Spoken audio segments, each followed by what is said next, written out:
welcome to Bible/Chat. Gus, hi. Hi, John. How are you? How are you? Good. Good. I have a question for you. Gus.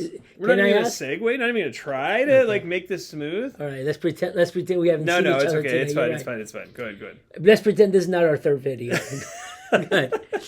How are you guys doing? Wow, this is very painful. You're hurting me. I'm starting to get depressed. Just kidding. Great segue into depression.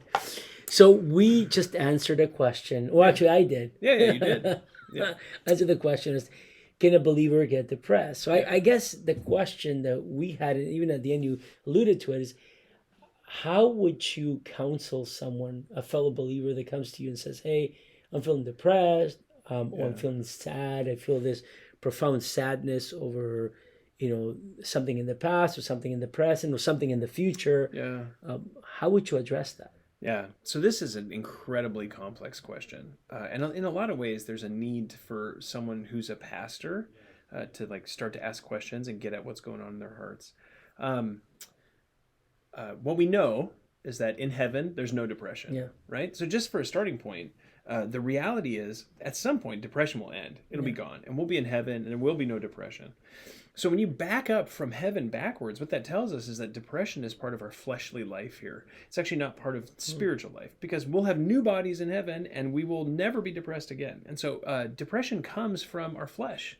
Now, I think in one sense, every Christian wrestles with sorrow. We all do. And there's just that reality is in each of us. Some more than others, but I think everyone wrestles with this. So what does that do for our hearts? How do we deal with those things? Well, I think there's a bunch of things that we should talk about. Again, number one is you need a local church. This is crucial. Everything goes through the local It church. does. I was hoping you would does. say that. So the reason why we say that is because because it is a complex issue. Yeah. And so what you really need is biblical counseling from a pastor, someone who's caring for your soul in a biblical way and who can help wrestle through what's going on in your heart. Because sometimes depression can be just circumstantial, right? And you're doubting the love and mercy of God in that situation. It could be even relational and you're angry. And so you're sinning in your heart against someone else. And so because of that sin, you've declined into depression. And it could also be because of your sin, just some sin that you've committed or that you are committing. The best example of that is Psalm 32 with David. David had sinned against Bathsheba. He'd murdered Uriah the Hittite, and he'd lied to the entire nation. And he says, when I kept silent about my sin, my body wasted away. Like with the fever heat of summer. He felt like a grape left out in the sun, right? He just shriveled up like a raisin and his soul shriveled up. Well, why was that happening? David was totally depressed during that season. Why? Because God had his thumb on David's head until David repented. So David is a good example of a person who, because of his sin, was depressed. So it could be that a person is depressed because of a circumstance that's incredibly painful. Well, that counseling is going to be totally different than a person like David who's committing sins and then is wrestling with depression.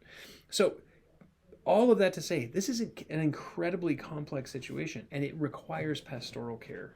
So first thing we would tell people is, listen, reach out, seek care from a pastor. And not just any pastor. Don't just call up to Grace Community and say, hey, I listen to John MacArthur sometimes. He seems great. Can I talk to somebody about my depression? That's not helpful. You need to be in a local church where you are known and where you are cared for. Because those kinds of counseling situations need life. They need you to be life on life and to be cared for in that way. So that's number one thing we'd say. Second thing we'd say is, though depression is probably rooted in some sense to sin or your flesh, even a person who says, I don't have any reason why I'm depressed, I just am sad. Again, that is tied to that reality of our flesh and what's still attached to us because of our unredeemed humanness in our bodies.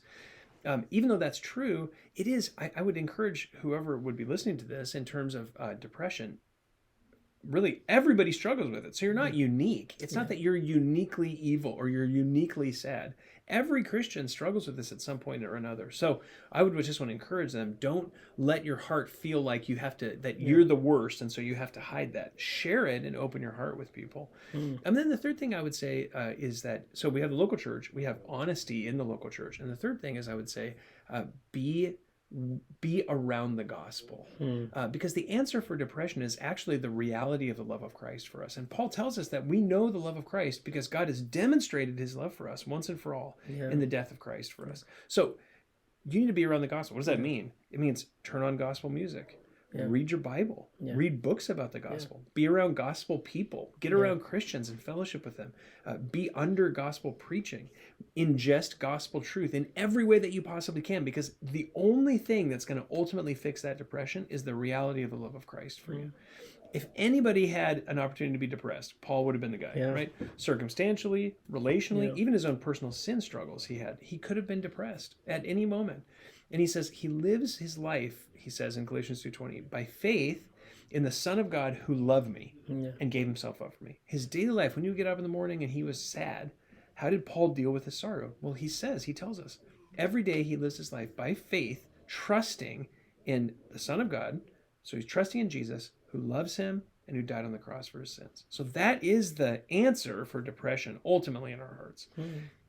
So those are the three things we'd say. Be in a local church. Open yourself up in that local church for care. And then the third thing would be ingest the gospel in every possible way.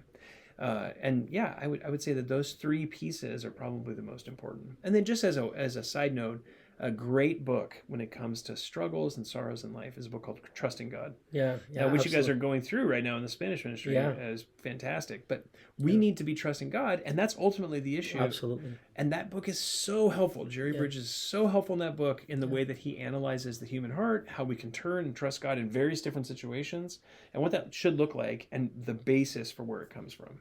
Yeah, I really interesting. We probably should do a video on that book alone. But I was thinking about something you said. I read, I think it was a couple of weeks ago, an article on a secular magazine that was talking about how after COVID, there's more cases of depression that they think in the history of humanity. And it's really interesting to think that right now we are living at a time where a lot of people think they're depressed or they are depressed. And even a lot of believers are going through a really tough time trying to, get a grip on what's going on around them. And even though it's been over 2 years, almost 3 years now, but people are still having a hard time trying to think through biblically as to what's going on around them. Yeah, and what it looks like. I mean, COVID was a weird time, wasn't it? I mean, it was hard for me. I struggled during COVID. All of us did. I mean, man, I had to confess sin so much. Even the other elders of the church, I was like, hey, I've sinned a ton. They helped me and guarded my heart. So, and it was hard too because we're isolated. We're kept from fellowship. It was an incredibly difficult time in terms of spiritual life. It was hard to fellowship. And then all of that on top of the fear of what COVID's going to be like, is our family going to die? Like all the things that essentially everything gets stripped away from us, loss of jobs, so much chaos, and then just isolating ourselves. That is really hard time. So we totally understand why people would be struggling with that. So well, that's super helpful. Thank you so much. That's great. Hopefully that's helpful for you. And if you have any questions, you can always email us at info@faithbibleoc.org. Thanks so much.